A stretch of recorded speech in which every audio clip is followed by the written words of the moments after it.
Syrian and Iranian-backed Lebanese Hezbollah groups. And according to certain sources, Turkey and Qatar, which have supported the rebels, bore legal and moral and political responsibility for the strike, a charge dismissed by Turkish officials as baseless. And according to everything that's going on here, Syria's army leadership has stressed this before, and they say that, again, that if they had chemical weapons, we would never use them due to moral, humanitarian, and political reasons. Syrian state TV aired footage of what it said was casualties from the attack arriving at one hospital. Men, women, children were rushed inside on stretchers as doctors inserted medical drips into their arms and oxygen tubes into their mouths. None had visible wounds on their body, but some interviewed said that they had trouble breathing. An unidentified doctor interviewed on the state news network there said that the attack was either phosphorus or poison, but did not elaborate. There was footage of a young girl on a stretcher and her crying as she said, "My chest closed up. I couldn't talk. I couldn't breathe." They talked about pink smoke. And, it's typical reports of what you would expect from certain types of chemical weapons. Now, what does this mean? Anybody? Okay. Since nobody's raising their hands, let's delve into it.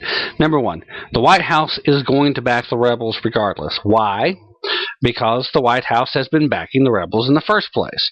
Let's not forget the whole episode in Benghazi. Why did we have people in Benghazi? Because we were actively recruiting foreign fighters to go aid the rebels in Syria. And why were we doing that? Well, here's a bigger question. Take a long, hard look, ladies and gentlemen, at who the occupier has targeted in the Middle East. We knocked over a dictator in Egypt. Well, we allowed it to happen. Why? Let's get back to it. We went after Gaddafi in Libya. Why? What do those two have in common? Now in Syria, why? What do they have in common? And I will tell you this one more item.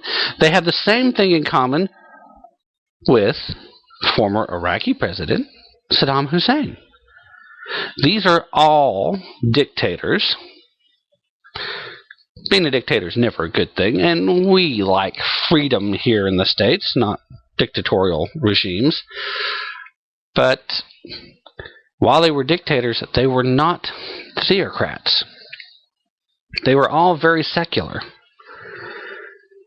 Our current occupier, and I guess our previous president as well, although I don't know if he was targeted for the same reason, have a habit of targeting Arab nations that have avoided the trap of theocracy. The Islamic faith, Sharia law, not the law of the land in those countries until after the toppling of those regimes. The Muslim Brotherhood instituted Sharia. The Al-Qaeda rebels, yes, they were Al-Qaeda, who ousted our favorite Gaddafi in Libya, also has instituted Sharia. And what do we think, ladies and gentlemen, boys and girls, anybody out here listening, what do we think they're going to do in Syria if they finish the job and oust the previous president who's desperately clinging to power and authority? Well, I'm guessing, since a lot of them are Al-Qaeda-based foreign fighters, and very few actual Syrians that are fighting this fight anymore, that we probably can count on seeing Sharia instituted there as well. Is that by design? I don't know, but it seems like a heck of a coincidence, doesn't it? Have we went back to the conspiracy theory corner? Maybe we are in the conspiracy corner. Maybe I'm out here on a limb doing my greatest impersonation of a wingnut. But I just see too many patterns here to think that it is coincidence. Because you don't see an attempt to overthrow the theocracies. And there are theocracies there. In fact, we're seeing them being encouraged. Why are theocracies being encouraged in these situations? You tell me. If chemical weapons are being used, Israel will respond. They're not going to sit back and be a target, and they're not going to let any of these weapons seep out of Syria and get into the hands of Hezbollah, where they will undoubtedly use them against Israelis and anyone else. What will we do then? We are formally aligned with Israel. The current administration, I wouldn't count to honor that. I mean, the occupier in Israel right now today gave a really pretty speech about how we're always your friend, kind of fluff that you would expect to do when you're a visiting dignitary. But in the end, what's going to happen when the rubber meets the road? I tend to think that probably from his autobiography, when it comes down to it, I'll side with the Muslims, is probably exactly what he'll do. Only these aren't your mainstream Muslims. These are the extremists. These are the people that are in Bangladesh right now beheading people who are simply writing about what's going on there. And in case you have missed it because our media has completely went to sleep on it, there is full-blown rioting going on throughout Bangladesh because of a couple of different jihadist, extremist Islamic groups that are fighting for control of Bangladesh. But they're being met with opposition, mostly peaceful opposition. And, well, when you're peaceful and you think that you can write blogs, when you think you can write a blog and you think that you can tell the story and get it out there and win that way, you're going to find out that the pen is not necessarily mightier than the sword, at least given in the moment. One of their most famous bloggers this past week was beheaded. Why? Because he's been extremely vocal in the anti-jihadist movement. These people are dangerous, and it's spreading. We are in active firefights throughout Africa right now, and the media is not talking about it. If you know where to look, you can find our casualty reports. And while they may not be as large as some of the shooting activity when things were really hot in Iraq, they're significant, and it's certainly much, much more than if they were just conducting regular policing activities. There's active firefighting going on, and the media is asleep. Bangladesh is under attack, and the media is asleep. Why? Because this part of the story is counterproductive to the agenda. What does it mean? Can we believe the Assad government when they say it was the rebels? No, we certainly can't take it. We can't take their word for it. They're not trustworthy. They've demonstrated that.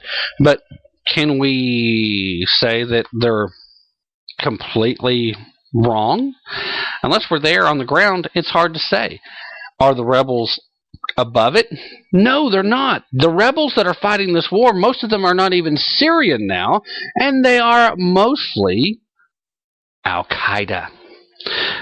What's going to happen if a group of Al-Qaeda gets their hands on chemical weapons? They're going to use them. We can't let that happen. We can't sit back and pretend like it's okay. We can't ignore it if Israel has to act. We certainly can't ignore the ties between Syria and Israel and Iran. Because what happens?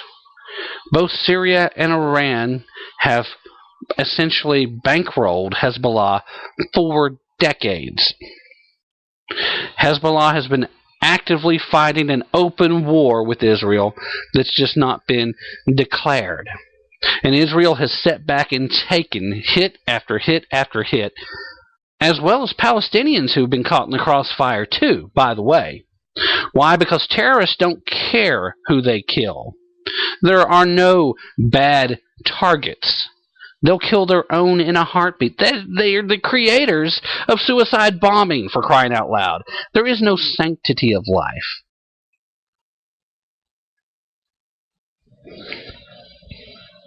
But I'll tell you this much. This administration will fight tooth and nail to deny that the rebels will do it. Because we've set them up. We put them in business. Our government got them going. Our government has funded more than any other government has, and there are other governments around the world that have been helping these rebels. Our government was actively recruiting fighters in Libya. That's what was going on in Benghazi. The memos are out. The paperwork is there. It is public record. The only reason they had a consulate in Benghazi is because they were using it, along with the CIA annex building there, to recruit and arm Libyans to go fight with the insurgency in Syria. The folks in Benghazi got upset when news got out that they were going to try and take back some of those guns. That's why the attack on the consulate there happened. They got pissed off because they weren't going to be allowed to keep the guns. They'd been recruited, and they felt like they were being stabbed in the back. What difference does it make? They're going to go kill all the infidels in the end anyway, right? These extremists are not your typical Muslim. But these extremists are extremely dangerous, and they want to kill anybody and everybody. In the end, here in the States, the only reason it matters which side is using it is because if it is the rebels, it points a finger directly back at the president, aka the occupier. But if it is the Assad government, then the occupier has already made promises to the world community that we will act. In either case, when it's done, Sharia law will be what controls Syria. That doesn't make the world safer, ladies and gentlemen. It does just the opposite. So, when you ask the question, who's using the chemical weapons? The real question we should be asking here in the United States is, what are we about to do about it? Because make no mistakes, we'll have to do something. We don't have an option. Now, don't believe me? Then do some research yourself. Don't take my word for it. Don't take their word for it. Figure some of this out for yourself. Use your brain. That's tonight's show, ladies and gentlemen. It's getting scary out there. Pay attention. Things are about to get real. Make no mistake. Hate to be the bringer of doom and gloom, especially tipping off, or actually just tipped off, the men's basketball team starting the NIT run. Good luck to the Vols tonight, and hope the rest of y'all have a great evening, and come back and listen to us again soon.